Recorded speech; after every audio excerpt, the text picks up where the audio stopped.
I don't think I can keep that up.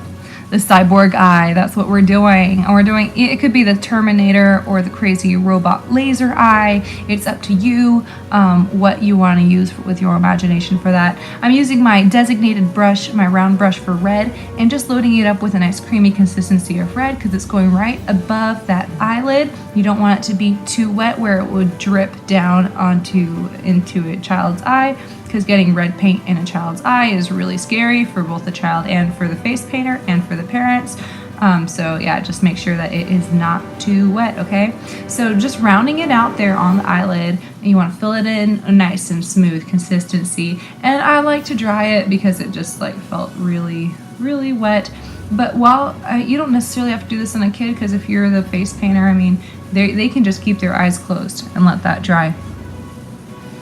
All right, so I'm going to be using a 1/2 inch flat brush and getting that nice and wet because we're going to load it up with some silver. As you can see, I have that silver there. It's a Graftobian silver. I got the Graftobian silver and gold right in the beginning when I first started face painting. And to be honest, I did not like the gold at all, but the silver has been amazing. It's lasted me so long. I've had it for 2 years. All right, and so just, yeah, get the silver, but not the gold.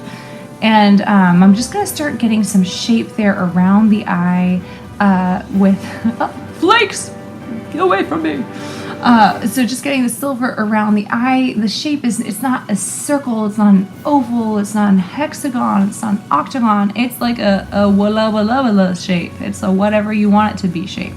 And that's the beauty of it. Like, don't try and make it a circle, don't try and make it a square, even though it looks like that. Like, try and think that each one of those little bumps on the outside can be a corner, it can be an area that you can make one of those little veins that comes into the skin.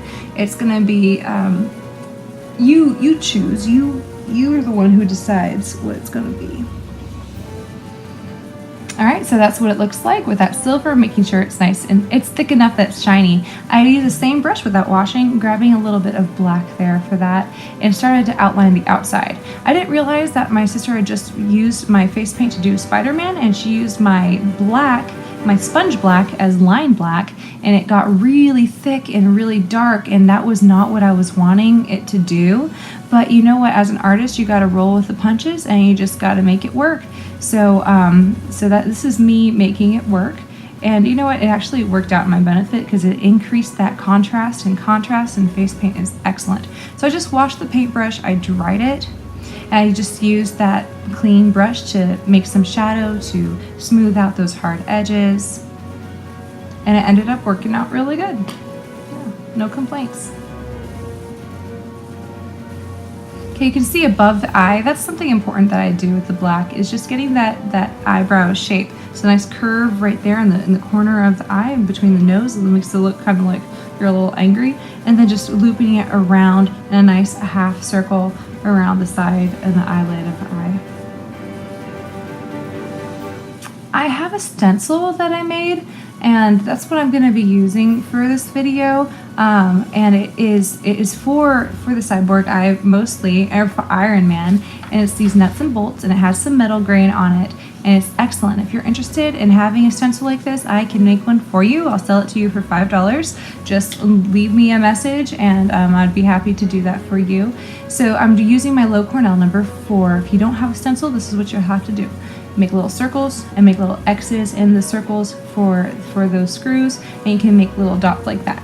I had been doing it like that for over a year, and it worked out great. Kids still love it.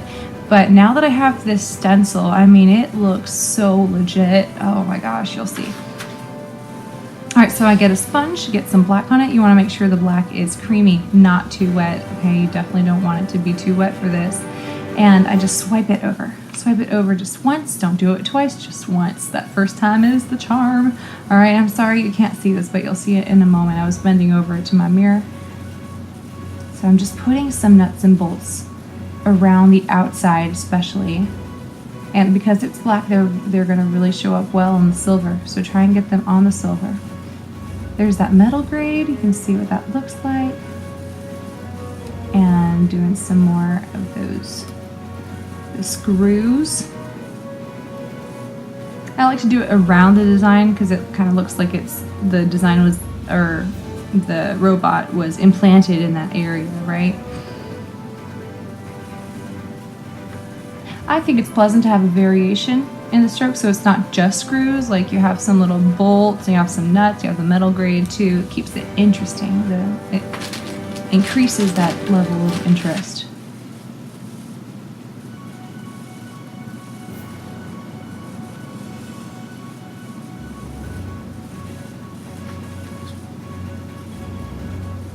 All right, there's the laser eye, a little dot for the pupil, and then just kind of like a circle around it as much as possible. I try and tell the kids to keep their eyes closed for that to dry. For me, I don't think I'll be able to keep it closed the whole time, but... Right, so with that black brush, you're just gonna start outlining the design. So this is like where the paint meets the skin, and it should be kind of rocky, it should be bumpy, so just really push that even further. Make it extra bumpy, make it extra rocky, make it just not patternized, not straight. Think bumpy. Just try and use everything that you do. Be resourceful. If you made some like extra marks by accident, just go roll with it. And then everywhere that you can find a little corner, you're gonna pull out those lines. Imagine that you're painting with a delicate little feather, just barely touching the skin, all right? And making little veins, vein-like lines, or you can think of them like roots. Think of them like branches, 1 or 2 or 3 little lines coming off of them. Probably not more than that, unless you want it to look very bulky. You can see some of these lines, I didn't even complete them, but I would rather them be like that than me to go back and then put way too much black over it. Okay. Put a black outline around that laser eye and the rest of the cyborg.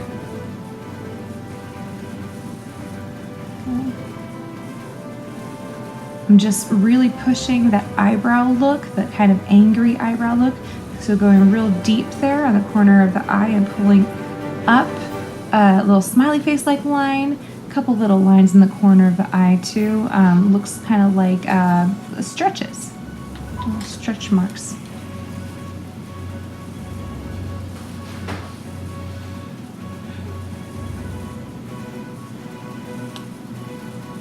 So these are just like some geometric like lines. You want to keep these ones straight because this is the structure that's underneath the skin, okay?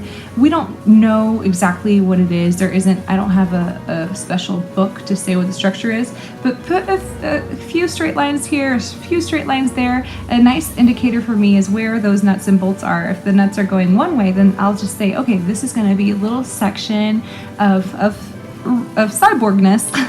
So I'll separate that from the rest of the face, and that really helps. Last but not least, I'm adding a little bit of a shine to that laser eye. This helps just bring out the eye, make it that contrast pop, and that completes the design for me, at least. I could keep going further and further with it, but this is something that I actually do in my line with the kids. This is a design that I do offer on my menu, and I just keep it that simple. That's what I do, and I'm consistent with it. And I say consistent, but every time it comes out differently. So there you have it. That's it. Thank you so much, guys, for watching. Happy face painting, and wishing you all the best of luck with your endeavors. Many blessings to each of you. Thank you for tuning in. Give me a thumbs up, please. Subscribe, please. Love me, please. I love you too. Bye, guys.